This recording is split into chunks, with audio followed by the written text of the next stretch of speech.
The Art of True Response by Cole. Inspired by right use of will. The mechanics of separation. The art of true response is the ability to truly communicate with one's own feelings, which then helps one to communicate with others on a deeper level, a level that is not just mental or verbal. Feeling then becomes a guiding light in successful mutual exchange, whatever the situation. This ability is, to a great extent, lost. Many people are not really in touch with all of themselves, or with the true part of themselves, and most are certainly not in touch with the feeling body, which lies denied below their conscious awareness. There is a split between thought and feeling, and this is the cause of all evil. Notice that if you skimmed over the above statement, I recommend you read it again, and herein lies the secret to healing. In most cases, feelings are not equal to thoughts. They lay hidden under clouds of denial, while the mind is preoccupied with stories and overflooded with information. To find complete oneness with ourselves, all feelings need to be recognized, accepted, and then evolved along with the other parts of us.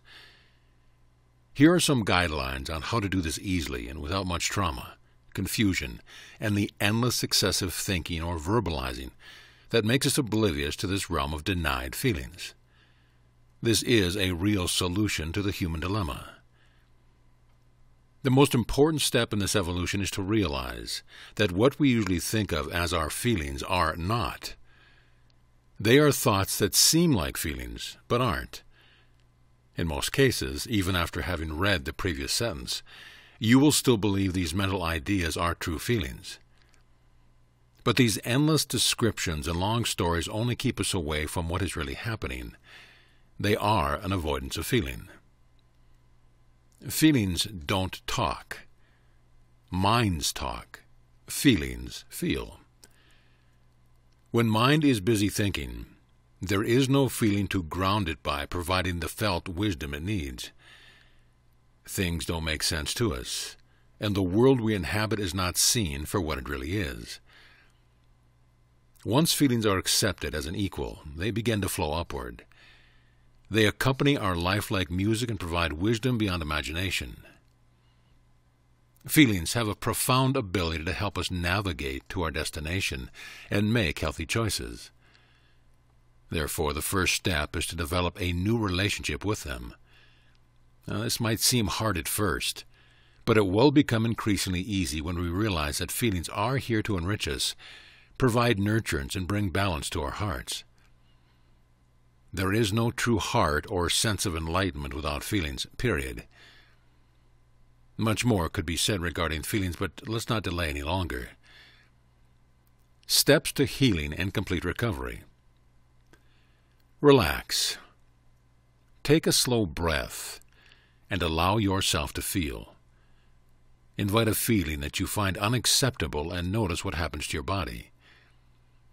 Feelings like shame, a sense of weakness, inadequacy, terror, hate, or shyness are a few examples. The feeling that is right to start with will come to the surface. Trust this is the right one. Make sure you allow this feeling to be felt, and then felt some more. Remember, feelings express by being felt, not by being talked about. Instead of recoiling from it, establish an attitude of strong intent to get to know this part of yourself.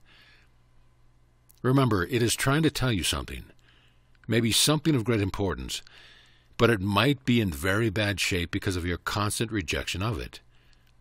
So you need to nurse it back to health. Just feeling this friendlier attitude toward this feeling might bring a few tears.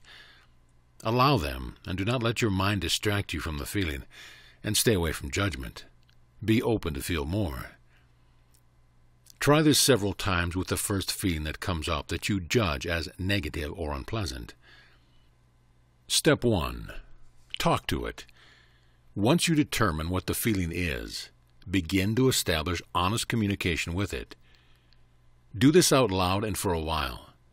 Allow yourself to notice any discomfort. It might feel ridiculous and uncomfortable, but don't let this stop you. Say hello to the feeling, just to break the ice. Hello, shame.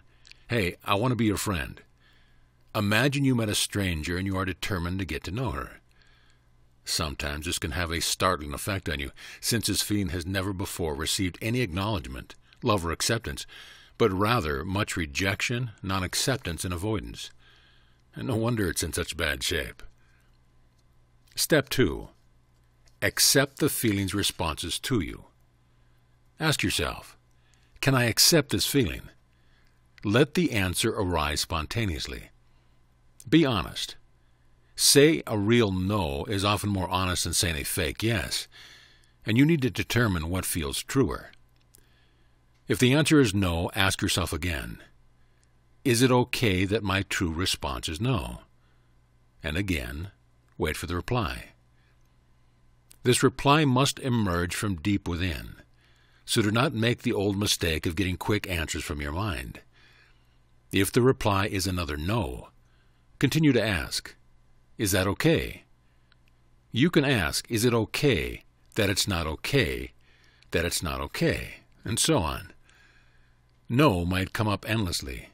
Just continue asking until you get a real yes. Yes is a form of acceptance that this feeling desperately needs. At times a person trying to be spiritual will say, well, of course I accept this feeling, while in truth they don't, and this will get them nowhere. Feelings don't evolve without acceptance. Most people don't have true acceptance for their feelings, but they also have non-acceptance for their non-acceptance. This locks the feelings into a prison, and they begin to rot. They turn ugly and scary as they continue to be denied.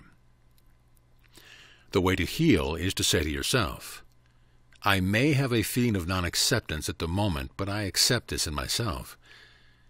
Seeing one's level of non-acceptance with clarity leads to unconditional acceptance. Step 3.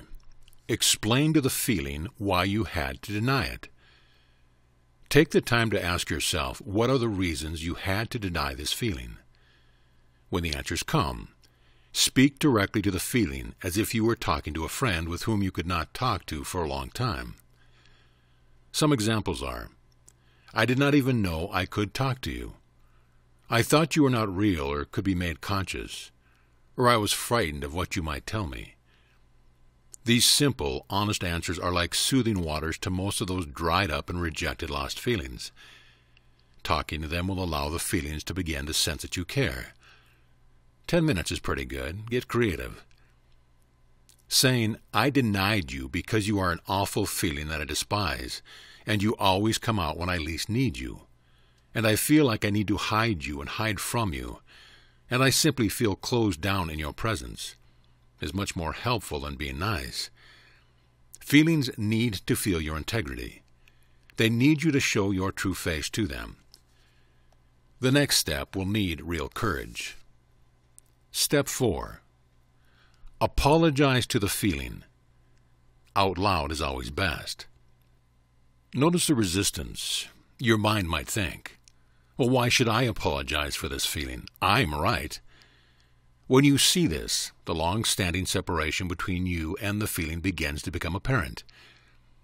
Mind has a habit of thinking it is right, but when it comes to feelings, it has been mistaken for a long time. Feelings are actually a reflective agent that allows mind to really know what it's doing. Now you can say, for example, shame, I am sorry for being the detached dictator, always telling how you should be. I don't even believe you can forgive me for hating you for so long, but now I stand corrected. Please accept my apology. Step 5. Ask the feeling's forgiveness. Ask this feeling to forgive you for denying it and excluding it from participating in your life.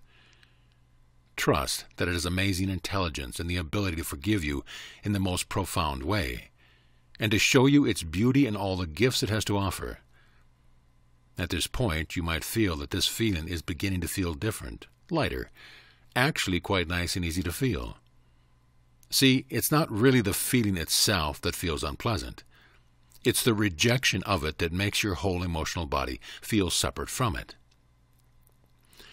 Step 6. Forgive yourself for denying it. Here is a chance to accept and forgive yourself for not giving yourself your full freedom to move and expand. You could repeat, "I forgive myself for denying my feelings of," several times, or use any form of forgiveness you feel is appropriate. Let your feelings guide you here. Sometimes forgiveness feels impossible.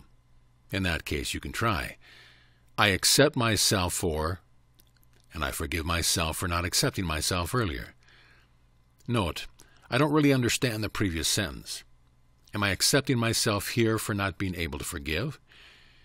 You can repeat this slowly several times until you feel the release. This can also be applied to unforgiven parts of your early life. Without acceptance, nothing really heals. Step number 7. Release the judgments involved. What are they? Oftentimes our feelings are named, judged, and misunderstood. But as they evolve, they may change and become new. Therefore, it is healthy to release these judgments and replace them with new understandings. For example, you can say, "I release the judgment that this feeling is in fact bad, unpleasant, and/or something to avoid." Then allow the feeling to be participating in your daily life. Rigid judgments that we hold can keep our whole world locked up in their unmoving grip. Some beliefs are true only in our own minds and can keep us from seeing and experiencing new possibilities.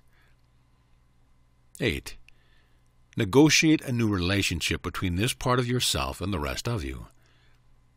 You might invite this feeling part to be present with you now. If it is not yet fully transformed, you can repeat the process until it is.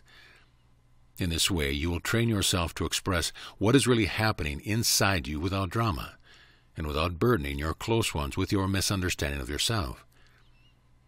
If you really get into it, you can find all of your denials, give them release, and free the flow of energy in your body and in your life.